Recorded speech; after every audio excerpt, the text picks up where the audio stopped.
Talk to me, tell me how you feel. Make sure you keep it real though. You already know the deal. When you come around here, it's unfiltered, baby. Did you hear about what happened? It's about to be crazy. Alright, so welcome to Unfiltered, where the thoughts are raw and uncut. You know how we get down. It's Tab.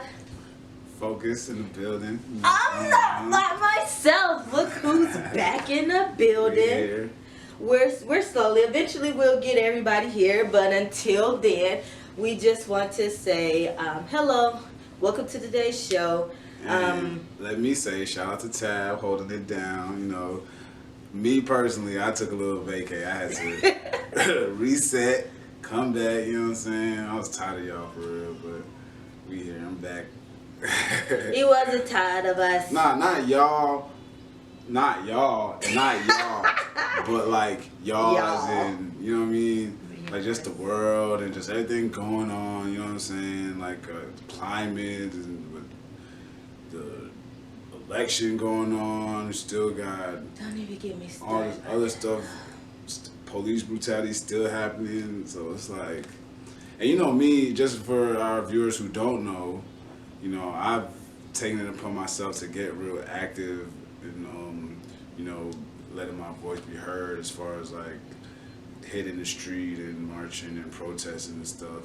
Just because I personally felt, you know what I'm saying, compelled just by certain things. Like I didn't go right away when George Floyd happened because as a black man in a certain I think it's a time to process. But for me personally, I just looked at it like, yo, this happens to me all the time, whatever, it's another thing. You know what I'm saying? But then I seen everybody going, I was like, all right, cool. Hope it's not just a little trend. Hope everybody's not hopping on the bandwagon. I'll wait and see. What struck me was even after George Floyd, more stuff kept happening. Then you had Ray Sharp Brooks, Breonna Taylor, Ahmaud Arbery. So that's when I went out there. But saying all to say, I've been active out there in the street, going hard, and more stuff still happening. So I just, instead of getting burnt out, I just took some time myself, went away, had to recharge, and now I'm back, better than ever, energized, ready to go. You dig? So we out here. So you brought up something that I thought was really cool. So before I go into what today's topic is going to be about, I really want to piggyback off of this interview that the cop had for the Breonna Taylor. I saw that. Wasn't it trash? So to me, what's that dude's name again? Mattingly. And we should say his name because he deserves to have it be said for trouble purposes, not for good purposes. All right, so pause. Don't hold your thought and don't forget it. I just want to insert right here. The Breonna Taylor case in particular, there's a lot of stuff going on that's disturbing me about this case. From just the initial it happening, Attorney General Daniel Cameron, all the cops, but continue. So Jonathan Mattingly. That's it. Thank you. So that's my thing about, first of all, because we have to start back, not necessarily going to the beginning of the case. We all are aware. For those of you who aren't aware, you have clearly been locked up in your house or something for real. But what I want to gather from the whole thing is I felt like it was unfair for him to come in and to start talking and to make himself a victim when the true victim of the case has not even received their justice. You came there as if someone had already charged you with something. Like, we are still fighting to get you charged with what you should be charged with, and the other cops who were involved. And so you come forward like you really have been distraught. And I understand that your family and everyone have been receiving threats, but you don't think Breonna Taylor's family have been receiving threats because of them wanting to stand up against cops? Do you think that they're living a life and everybody's just passing them cheers and condolences and that's it, and nobody's out there, like there is not a whole community of people out there giving them a hard time and giving them threats and telling them if they keep going forward with this, what they'll do to them after they already did something to her child who was clearly innocent of anything? You know, there's something to be said. And it's funny, just because you brought up that interview. When certain people talk, and you can tell, like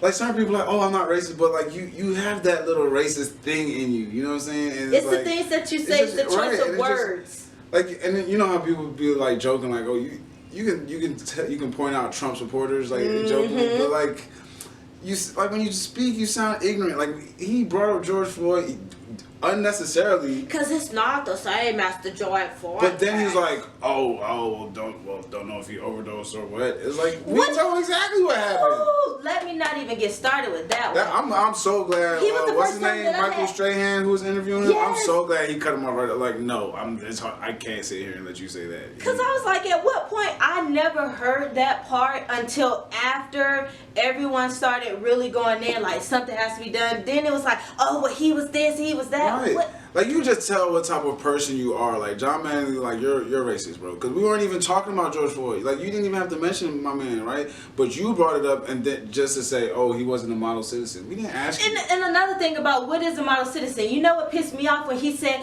well, what is a typical criminal? And somebody who, you know, they don't look at you and they turn the other way and bullshit like that. Because that's bullshit. Because I say this all the time. I don't go to a cop unless I need you. Other than that, my guy or girl, don't talk to me. I won't talk to you straight up. And it's not because of anything other than I cannot trust you.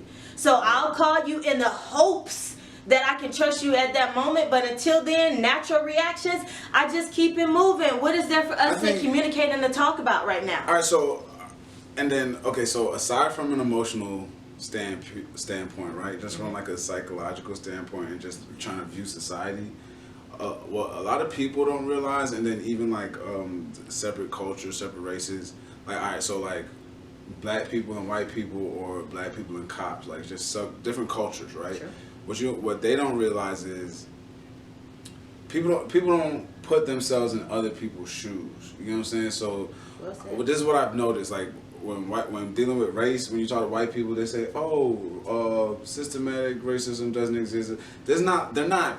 Those people, they're not really trying to be ignorant, and they're not actually like they're not being assholes and, you know, just, oh, I'm just gonna deny it just to deny it. They truly just don't see it, you know what I'm saying? But that's from their perspective. And they don't put themselves in black people's perspective, which why would they? They've never had to, you know what I'm saying? Exactly. The situations are different. Now for police, when they say, oh, it's not racial, it's criminal profiling, it's not racial profiling, what they don't understand is the whole concept of a criminal. Hello, call it, because that's what I'm waiting to hear. The whole concept of what y'all are taught is criminal behavior is based off of a larger systematic racial issue. And see, so they don't Cops really were created. Right, they don't really they don't understand it. Yeah, they were created to police us. They were created to protect the other communities, but they were created to police black communities and black people. Period. All history aside, cops were not created to give everyone equal fair grounds. Now, the more we get legislation change, the more we are supposed to be treated like everyone else. But initially, when they were created to police us and to protect everybody else. We were the criminals that they were trying to keep out of their communities, out of their stores, their churches, their restaurants, and everything. That's why we still see levels of segregation now. Anyways, you hit it right on the head. And then what's crazy to me when people, when white people or anybody who denies systematic racial injustice or anything like that, it's clear as day. Like so you try to apply it to today. It's like, oh, that's not going on. But how do you explain the war on drugs? Like when you try to explain what systematic racism is, it means it's the system. So how is the system oppressing a single group of people? And you say it's not happening, but then when you look at the war of drugs, which was admittedly targeting a specific group of people, how do you explain that away? How do you say you didn't see that? Now let's point this out too, because you also talked about how people just don't know. They are not aware. Knowing what our education system looks like, we can see that they aren't aware. They do not know. And I get it, because when you look at the history books and you start discussing anything that has to deal with what happened in the past, you will hear about slavery, but it's really kind of this really condensed version. It's never really detailed. It's just like, oh, people were brought over here and then they were made to work, and some people were not treated fairly. And you may see some people go into more details where they specifically talk about what was actually done to people, but other than that, everything is always real blanket. It's just, oh, it happened, but you know, there was change. Then the civil rights movement came, and then everything started to get better. And then they kind of pick up, well, we let you guys start being a part of our lives. And it kind of goes back to that whole mindset of, you know, I heard someone say this on a podcast, and I heard it the wrong way. It's on T.I.'s podcast, but they said reminding people to be humble. And how humble really means get down to my level. And so exactly, and that's how I feel like what happens. In order to elevate the black community, we have to talk about the harsh issues of what we do wrong and also what has been done wrong to us. But we also have to both make the change. Mm-hmm. So to humble myself, to ignore my past. We got to remember, I mean, it's difficult to say that. It's difficult to tell me to forget all of that so I can have some type of understanding for you, but you don't ever understand me. Right, so that conversation they were having, the dude's point was basically to say being humble was like a bad thing. Like he was like, saying when people tell you to be humble is when they're telling you to, when you're shining bright and they want you to dim your light. You know what I'm saying? He was like, you ain't never heard nobody tell somebody doing bad to be humble. You know what I'm saying? That's true. It's always when you're doing good. They was right about that one. So with that being said, for us, I feel like black people have always been humble and need to stop being humble. You know what I'm saying? So, like, to constantly, like, to be honest, we're kind of complacent, right? Like we have these. Keep going, because you are eating it up. We have these like surges in like awakening and awareness every.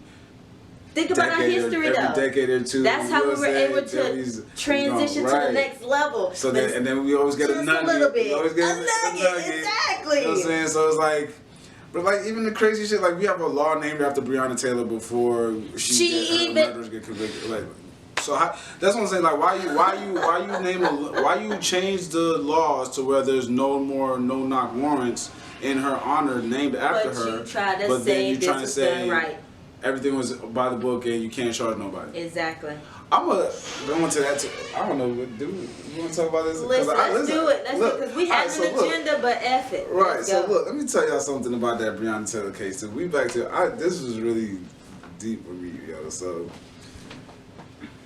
the whole grand jury hearing and stuff, the reason they're trying to say that they can't charge those cops with murder. So the problem is, since they did their job and nobody did anything racially charged incorrectly, like they didn't say, oh, that black bitch just shot her. You know what I'm saying? Since nothing like that happened, that's why they're saying they can't charge them.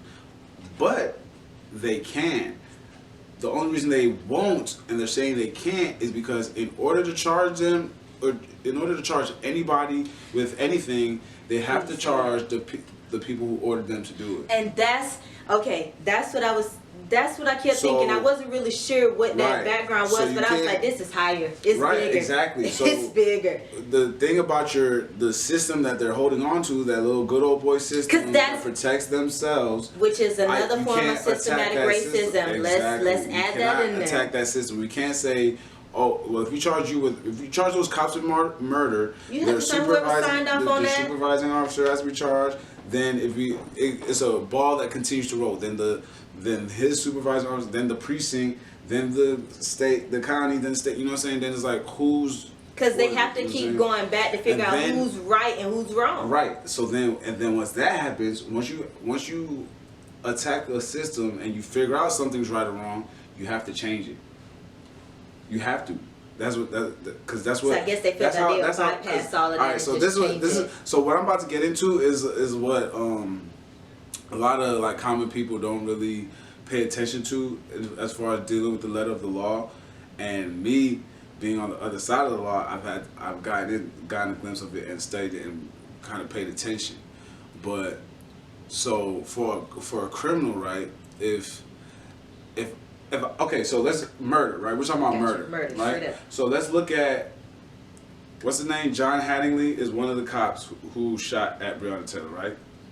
Let's take being a police officer out of the equation, right? You just a guy, and every other thing about the situation is correct. They're just not cops, so it's still a bunch of guys. Gotcha. It's still a hierarchy, and there's still we had to go here to go do this. But it's just they're not cops, right? So when you figure out how to charge them, it's okay. These guys here who were shooting, you get charged with what's called a RICO charge. And that's when they always talk about trumped up charges. Mm-hmm. Okay, so RICO charges. You charge everybody that was there in that vicinity. So if all those guys went, so 3 officers shot into that dwelling, right? Mm-hmm. But even if just 1 officer shot, y'all all went there with the same purpose to do, then y'all all get charged. Guilty by association? It's similar? Yeah, basically. Like for those of us who are dumb, it's like saying guilty by association. Yeah, but it's basically guilty by association. So you're a party to the crime. You all played a part, right? So if y'all all y'all went, if there's if 10 of y'all squeeze into a clown car minivan with 1 pistol. And y'all go somewhere and hop out, and this one idiot kid shoots that gun, all 10 of y'all go to jail for shooting that gun, right? And then, if somebody told all 10 of y'all to go get in that car, the person who told y'all to go get in that car gets charged with that charge as well. So can we, just is talking about something that's not real, but similar to what they was trying to do to Tasha on Power, when they was trying to make her like the she's leader. the queen pin. Okay, the kingpin, queen pin. That's what they call the RICO Act. Boom. That's what they're saying on Power. Oh, here with the RICO queen pin charge. She's admitted she ordered Woo to do it. She's the queen pin. So in the streets, that's what they do to people, right? So this attorney Daniel Cameron saying, "Oh, I can't present any charge." No, what they do is, little old me or you, they'll lock us up, right? And then they'll go to the grand jury, the whole secret grand jury proceeding that you can't know nothing about. That's real. So There are people sitting in jail for months waiting on a grand jury hearing with no bond, right? So while these cops are out on the street, not even charged, so here's the thing about our system. Guilty. Here's the thing about our system. You have to have a grand jury hearing to be charged, right? But the average Joe Schmo can be locked up before actually being charged by the grand jury. Indicted, I'm sorry. You can be charged, but the grand jury indicts you, right? So if you're charged with a crime, you can be locked up for being charged with the crime. Then you have to wait for the grand jury to indict you, and then you know what I'm saying? So what police do is, if you're charged with the crime, they arrest you, then wait for the grand jury to indict, and then once you're indicted, then they proceed with a case. And right? that's what happened to that Khalid guy. Just to show the contrast, what they do for the good old boys is, we'll leave you alone. We'll wait to see what the grand jury says. If they indict, then we'll come arrest you and let you bond out the same day. Right. And if they don't indict, then you're free to go and nothing affected your life. So that's similar to another case. And there's more. Khalid Brown guy. I'm trying to give them like examples to follow along with what you're saying. Now, the guy who was in jail and he was being charged with something and he wasn't even guilty, and he ended up it's on Netflix, and Jay-Z put the documentary together. I probably am saying this kid's name wrong, but he ended up going to jail for something that he didn't do, and he was waiting to go to court, and ended up having like so many things happen to him. He ended up dying in jail, and he never even made it to court. Right. And he was innocent of what he did. He was just in there waiting to go to court. Right. That's some lame stuff right there. Listen, our system's so crooked, yo. They can arrest you and hold you with no bond for 90 days, right? Without an indictment, right? That's a clause, right? They don't have to arrest you, but so if they arrest you and then the grand jury doesn't indict you within 90 days, they have to release you. Gotcha. Right? So what they do is they'll arrest you and hold you for 88 days, and then the grand jury is going to indict you. And be like, so, okay, so here's the thing, right? With grand jury indictments, as Daniel Cameron has pointed out, they're closed hearings, they're closed proceedings, and it's all done in secret. The Attorney General has to present to the grand jury whatever charges he wants to present. The grand jury deliberates, goes over all the charges and say, okay, you can charge him with this, you can't charge him with this. You can't charge him with this, you can charge him with this. Gotcha. Right? Now, if the Attorney General presents one charge, the grand jury is going to say, you can charge him with it or you can't. Right? Right. They say, yeah, go ahead. Now, in Breonna Taylor's case, that's what he did. He presented wanton endangerment, and he said, yep, that applies, go ahead. Now, in normal everyday Joe, if me or you gets locked up, and while we're arrested, sitting in jail with no bond, waiting on the indictment, what they'll do is they'll go through their little list and look for as many laws that may be applied to what you may have did, and present it. So say you are homeless and you see a dwelling, a ran down open home, and it's raining, so you go into it's a knockdown door frame. It's empty, abandoned, so you just walk in and you lay down by the door to get out the rain, right? Now say a cop comes by and he's an asshole and he feels like arresting you, messing with you. He can lock you up. Then he can charge you with trespassing. He can charge you with breaking and entering.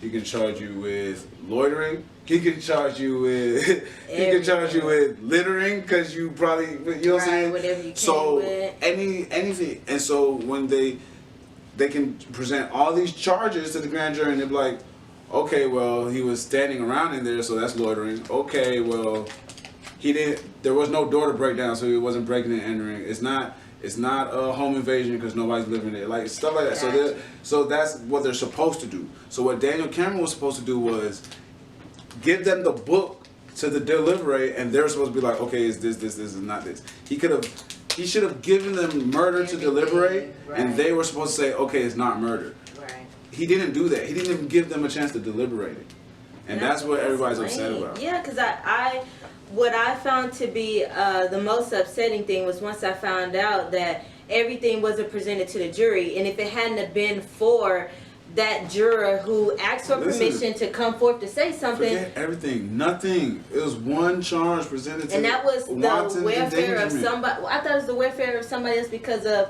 the bullet going to their stuff. Yes, because a bullet went into a neighboring apartment. Which is so weird, because I'm sure there was tons of bullets going to people's places because y'all shot so many times. Man, what about the bullets in Breonna's apartment? That's the crazy part. And what is this whole talk about them? I know they dropped the charges and everything like that, but still that they was trying to arrest her boyfriend for protecting his house. Yeah, you guys came. He didn't know. I just as a carrier, as a licensed carrier, I think it's unfair for you to tell me I cannot protect my own house and the person who I love inside my house. Especially in a stand your ground state. Like, and respect, we talk about everybody else to respect their Second Amendment right. So how come we can't, respect our Second Amendment right? How come that's only situational? How come guns are only situational? If you guys as in everybody else but black people can carry your guns and you can do whatever you want to do with your guns, but as soon as a black person, especially those people who are doing the right thing and not out here trying to do stupid stuff with it, and y'all still give them a hard time. You don't even have it on record. It was like y'all. And Breonna Taylor was a medic, and that's the thing is that whole race thing. That's what we talk about, the whole race thing, because y'all didn't consider nothing else other than, well, what did they do? Mm-hmm. Don't be a victim blamer. Don't do that, and then don't only. Yes, you are. Listen, I was gonna put that as a. Victim blaming and not having enough details. It is so frustrating to those family members and those people who are involved. And you know what, in the hindsight of society and social media that we live in, sometimes we do get put with misinformation, too much or not enough information, and so it leaves wiggle room for what? For those of us who have nothing to do with the case to say, let me play Sherlock Holmes and let me tie all these dots for you. And when you think about it, that's all a jury is doing. Let me play Sherlock Holmes with whatever information you just gave me, and let me put somebody else's life into my hands, and all I am is a citizen who probably didn't even want to participate in jury duty. Can we just add that in? That so many people run away from jury duty. So the fact that you have people come in and they sit there through these cases, please give them all the details that they need to know, because half of them are missing work and all kind of things to sit here, so they really aren't caring. And then when you present them with our skin tone, then it turns into a completely different situation, because now if they do not connect with us, if the jury do not understand our background or anything like that, then we are belittled and then they treat us wrong. It's crazy. And let me just say on that topic, just a side note, people of color, start taking your community responsibilities more seriously. I like that. Yeah, community responsibilities. Listen, because jury duty, here's the thing, right? All this stuff is a big deal. Like, voting is a big deal. Participating in jury duty is a big deal, because here's why, right? Talk about those demographics of who's going to jail. Right. So, on top of that, jury duty is basically you have the, it's more than just a single person's life. No, so but for real, so when you have a case where the specifics of a case haven't really happened before and there's no precedent, when they're deliberating that case sets the precedent, right? So if it's a racial issue and the jury pool is mostly white, they're gonna go in whatever direction benefits them. Gotcha. Right? But if we start participating more in our jury duties, then we shape the conversation to what benefits us, right? So for example, if a black guy is charged with, if a black guy is charged with something having to do with having dreads in the workplace, right? It's a thing where you can be fired for having dreads. So if he's fighting that and it's like, oh well, you're guilty because it said that you can't have dreads, but if the jury pool is mostly black, you change that and you say no, he's not guilty. It's his hair, he can wear it how he wants, and then you change how corporate America works, because then there's a precedent on the books where he was found not guilty because he can wear his dreads. And that's how you change history. So you got to pay attention to that stuff, y'all. So I'm going to add into that too, because I loved how you talked about like your responsibility to your community, because I also think this leads over into education, because with all the different platforms that everyone are trying to, like the black person's platform, like what it is that black people want so that we can get this change. Well, what we need to talk about is what we need, and what we need is that same responsibility in education as well, because in our schools, we focus more on the discipline in black schools than we do on the educational side of things. And so we start finding new programs to teach kids how to behave accordingly to whose standards, right? So in our culture as black people, I think ADD is a scam too. And that's the medical field is a whole nother, or ADHD, whatever. I get what you're saying. It's a whole nother area in itself. We could talk for days about that one. Don't want to deal with kids being kids. It's exactly, and I know that some people do have a little bit. I'm sorry. So no, you good, because I really want to. We're gonna do an episode where we really delve into diagnosis and drugs. Like I really need to get into that, because there's something about that whole thing in our community that just don't sit right with me. That's a systematic racial thing too. Let's just. But I saw something about that. Because I know we got to tell you something about the education. I know we need to come back to drugs and diagnosis. But when it comes to education, I think the thing that we need to keep in mind is that the way we are training our kids in school is how they're going to grow up as young adults. So I know for me, I make it my job, because I am in education, I make it my job to not treat my babies who come from low income areas and stuff, because that's how I grew up. So I know how it feels to be looked at and to be treated unfairly, or to have to, what I learned in school is code switching. having to turn on your black and turn off your black, and I think that's unfair. I think that as African American people coming into the United States, we weren't given enough credit for the fact that this isn't our home.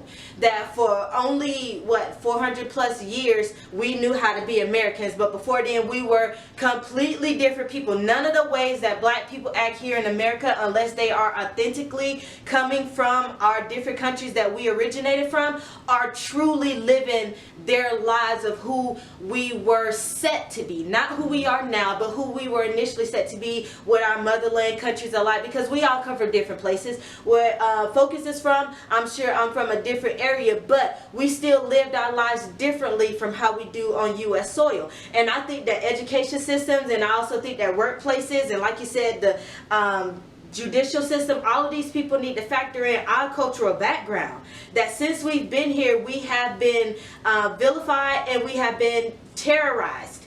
Period. So just to add on what you're saying though, I just want to say I want to add on. It must be said, it is a two-way street, right? So while the systems need to recognize us and our disadvantages, going back to the conversation we were just having earlier, us as people need to stop being humble, right? We need to grab our advantages and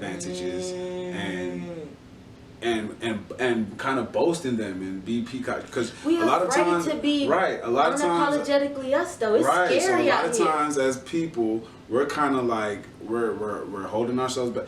It's black people are narrative. amazing too. Exactly, it's this narrative of we feel like we're being too much. We're doing too much. We feel like we're overbearing on other people for shining on light. That's what that famous quote from Coach Carter. Like, our deepest fear is not that we're inadequate. Our deepest fear is that we are powerful beyond measure.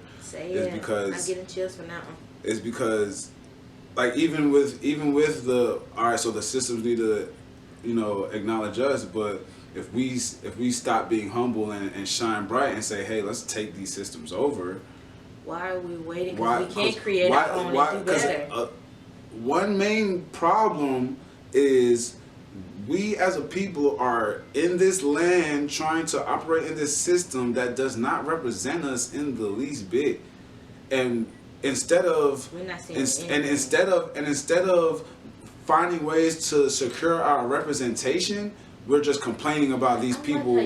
Damn, keep going, Focus, because that's on point. You know what I'm saying? We're complaining about these people who don't understand us, don't get us, whose whole lineage was oppressing us to say, hey, oh yeah, now give us a break. No, we have the opportunity to say, like, and I, when I be out there and I'm like, oh, go vote, like, I be like, y'all mad about you people say, oh, we can only choose between Trump and Biden. I was like, no, those are who put those choices there? Who put those choices there? Did you help to put those choices there? That's what I'm saying. Did you vote for your senators and your councilmen and all those all these things that help put those people there? You didn't. So now you're complaining. So no, start now. Help make the different changes. Fix them. Pick the lower. If you want to call it that, pick whatever you feel is the lower of the less evil from this point, and then also make a note to say, hey, I had such a tough choice this go around. Mm-hmm. So for the next few years, let me figure out how I understand the system, navigate the system, and have better choices next time, right? Be invested. That it really just comes with being involved. There's elections literally every year. There's an election to be held every year. Right. It's not just every 4 years, and we all wait every 4 years, and then we wonder why the tickets look so weird, and it's because we haven't invested no other time. And like you said, it even goes back to our communities. If you want that pothole fixed in your area, if you want the cops to not just ride around to look at what you're doing wrong, but to stop real crime from happening, we have to start voting when we're supposed to be a part of these town hall meetings and things that really change us and change our communities. Let's get unfiltered for a second, because listen, let's get unfiltered. I'm gonna kick it to y'all real. Be selfish about it. Like, it's uncool to be, but as a people, be selfish about it. Be gut about it. Like, vote for yourself. Take over. Like, listen, I could be like, yo, listen, white people have been doing this from the beginning of time. The system is not broken. The system is working how they want it to work, right? So what they do is, why do you think you have 2 Bush presidents? You have these families who keep it in the family, and they make sure that they flood their systems with people that look like them. We can do the same if we gave a fuck. If we gave a, there we go. We could do the same thing. And our numbers are way more powerful. Our culture is way more popping. Like, if we gave a fuck, we could do that. We can flood these offices. There could be black people in the whole Supreme Court. I'm about to help you with this one right here, because this is something that bothers me a lot too. Coming from someone who did not go to HBCU college, it pisses me off to hear HBCU graduates down students who went to PWIs. Why? Because our legal system, all of these beautiful doctors, all these beautiful nurses, lawyers, and everybody else who coming out of these HBCUs, it's only a handful of you guys that we get to see flourish, and it's because of this level of division. If we really got the opportunity to band behind each other with what you guys are learning, and if y'all shared that with us, and then if we shared what we learned from our PWIs, having to spread our knowledge between learning what's black on the elective and then the required classes, having to learn what's white, then we all could really have a strong system to come in and make those changes like what Focus is talking about. But when we well, you didn't go to, well, now we've created this level where we can't band together and be the strength that we need to be to make sure that our communities are flourishing. Because at the end of the day, it don't matter what school I went to, that PWI is going to keep their accreditation regardless if that HBCU does. So we have to feed each other so that we can love each other. And let me tell y'all what I mean about, you know what I'm saying, keeping it gangster in politics, right? So you a nigga on the street and you smoke weed. Why aren't you and all your homies that smoke weed going to go vote for these people who are passing these bills to make weed legal? Like, stuff like that. Like, we could have been did that. You know what I'm saying? Like, okay, even better. Like, okay, why are you not, like, if I'm a you know what I'm saying, dude who's in the street, why am I not looking at my representatives in my community and be like, well, yo, why y'all not pushing criminal reform? Right, and it also goes back to a little bit of fear. And you can be gangster about it. Like, you can get, like, and not gangster like violent, but gangster as in smart, like gangster as in the takeover. Work in the system. We work each other all the time. If you had, listen, so if you didn't know, like, a lot of times, like in the Supreme Court is the majority rule. Why are we not the majority? When you certainly can be, yeah, you know what I'm saying? Even if you didn't go to school or something, I know you got your man who went to school for something, excuse me. You're like, yo, and here's the thing. When you have a representative who is representing you, support them. Like, don't, you know what I'm saying? Like, think about it. Like, oh, yeah, you great job, bro, and then go on with your life. No, like, he's doing something that's going to benefit you. Help him help you. Get to that point. Because, first of all, we got to also remember that it's not going to be perfect. We're not going to get everything that we ask for at the first time in anything that we do. Because in the legal system right now, people aren't getting everything they want exactly when they want it, but they stay persistent and they keep pushing it and they keep standing behind, they keep supporting it. And those people continue to keep sending their dollars no matter what. We don't know what's going to happen with Trump in this election that's coming up, but that doesn't stop his supporters from making sure they donate their money, they give everything, they show up to those rallies, they do all of those things. So we need to start doing the same thing and not just say, oh, well, you heard they said this person did this. Think about how many things bad that you've done in your life. But think about how many good things you've done in your life. But what if somebody only reminded you of every bad thing you did, no matter how hard you tried to do good? All they did was just keep telling you what you did wrong. You hate that, right? We cut off family members, friends, everybody who treat us that way, but then we turn around and we do it straight to other people. It makes no sense. Now, I understand people make mistakes, and sometimes mistakes are made. This is why we got to force them to make those changes. This is why we can't just vote them in. And it's not even a Republican. And it's been year-wise. It's not even a Republican-Democrat thing. It's a cultural thing, right? So what is it? Culturally, it's mostly black people, Democrats. It's a cultural thing. It's about giving a fuck. Republicans they have a culture of that stick togetherness. You know what I'm saying? It's old fashioned. But if you think about all old fashioned people, that's what they do. They stick to the guns. Right, but just to clarify for y'all, it's not even about conservatism or nothing. It's this is my team, and this is what I'm going with. Yeah, they just been given the title of conservatives. Right, they don't even. It could be the most left wing thing, but if it's under the Republican banner, they're gonna ride. But let's think about even this if they're too. not racist. Trump could say something racist, and they're like, "Well, I gotta vote Republican." Yo, so I know we referenced power before, so I'm gonna go ahead and do it again. But you remember the so when James died, he was running for office, and then the dude, I forgot what the actor's name is. But he was on another that Royal Pain show. You know what I'm talking about? I love that guy. Sorry, I feel so bad because I love him, but when he's trying to clean up the mess, right? He's the cleaner. Oh, us at the Democratic Party. This is what y'all don't think it's like that in real life. And so where it's like, yo, how to this get is away how with murder, scandal. Power, all of these shows are giving us a glimpse of what it's y'all like gonna keep to quiet be. because this is how this is gonna go, and because why? Because our party said so. And so there we go. And I think what happens is when you start bringing in more, as they say, liberal, and it's so crazy, but as they say, more liberal views, then you allow for people to have more opinion. When you have a more conservative value, I'm not going to say that that's but just their values are conservative, they tend to be like, okay, you're right, there's a bigger picture. Let me focus on the bigger picture, and I'm sure the little pieces will fall into play. Whereas with the liberal aspect of things, it's like, I know there's a bigger picture, but I'm trying to work on this little piece, this little piece, this little piece. And if this puzzle piece don't fit right here, I cannot finish nothing else until I find this puzzle piece right here. And then we get hung up.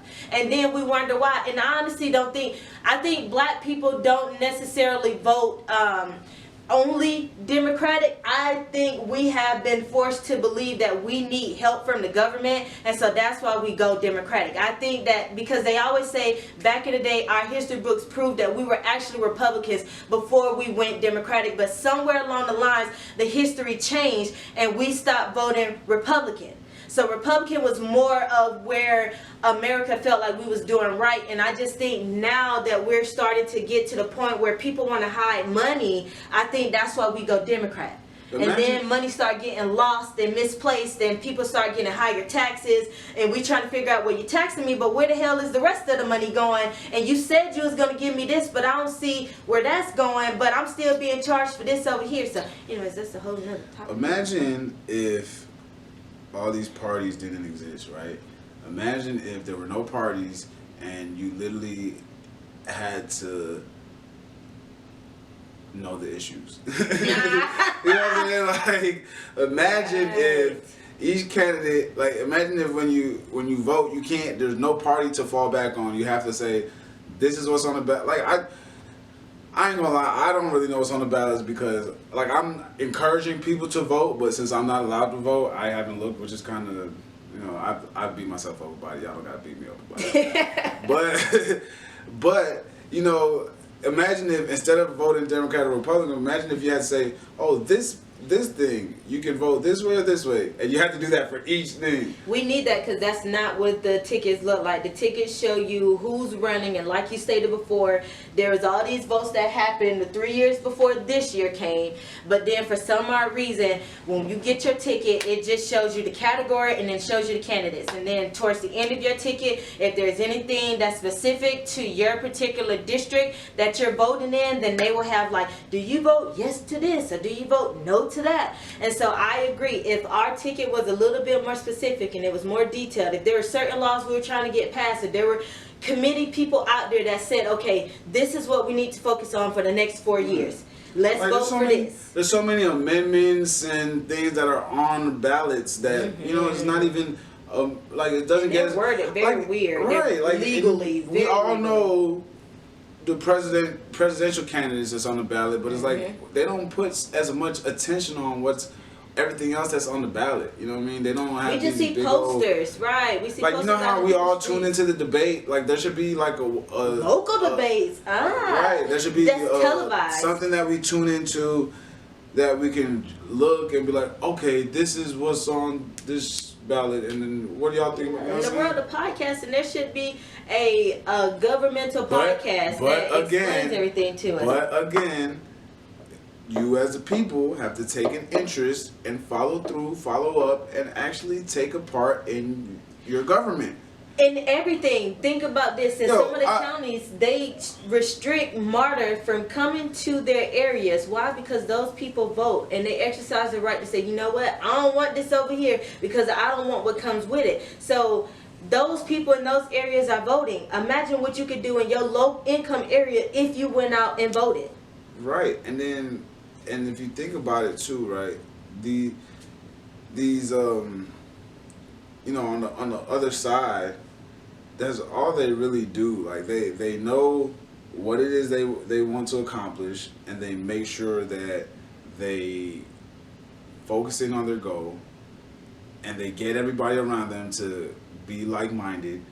Sure. So and pass Very these laws, right? like-minded. So listen, the way laws are set up, they have to go through the same hoops too. But just like we're bored and like whatever, they're bored too. But they're like, this is important, we're gonna do it. You know what I'm saying? So it's like, it's not a fun process, but it's like once you understand the importance, it's like, yeah, let's get this done. And then it's like the old guard, these old boys who are been in charge of the system for so long and are running the system, they're comfortable, have no reason to change the system, and they work the system to where it benefits them and theirs. We hear the phrase all the time, if it ain't broke, don't fix it. So if we don't show them that it's broken, and when we show them, it's by constantly saying this is what we need, calling your Congress, calling your mayors, and letting these people know what your areas are struggling with, what you need the assistance with, writing people, doing all the things that we need to do. There's never anything broken for them to fix. Right. And the biggest thing is there are millions of people in the United States. If everyone actually exercised their rights, it would be overwhelming to the government. So that is part of the government struggle right there too, is kind of like, we need to keep you not wanting to know. You know what I mean? Yo, let us handle this. We got you. Perfect example, right? This year is a perfect example. All these racial injustices, right? You saw Ahmaud Arbery, you saw Rayshard Brooks, we saw George Floyd. We made some noise as a people. I was proud. We hit those streets. We made some noise. But here's the thing, and basically what we're talking about now, as far as being involved in the system and understanding how the system works, y'all made noise when these things happen. Made noise to get people arrested, which is good, but it shows your ignorance of the system, because then it stops. But y'all don't understand that the arrest is not where it stops. There was no noise when these guys posted bail, which shocked me, because I guess y'all don't realize that when y'all get arrested for shit like that, y'all don't get no bail. Hello. There's completely no noise, nothing being said about, hey, when are these pre-trial dates? When are these arraignment hearings? Y'all don't know. Do y'all even care anymore, right? Do y'all even understand that the cop who was kneeling on George Floyd's neck just posted bond and is out in the street? You know what I'm saying? Like, stuff like that. Like, once we could have made the same amount of noise we made for the man kneeling on George Floyd's neck, we should have made the same amount of noise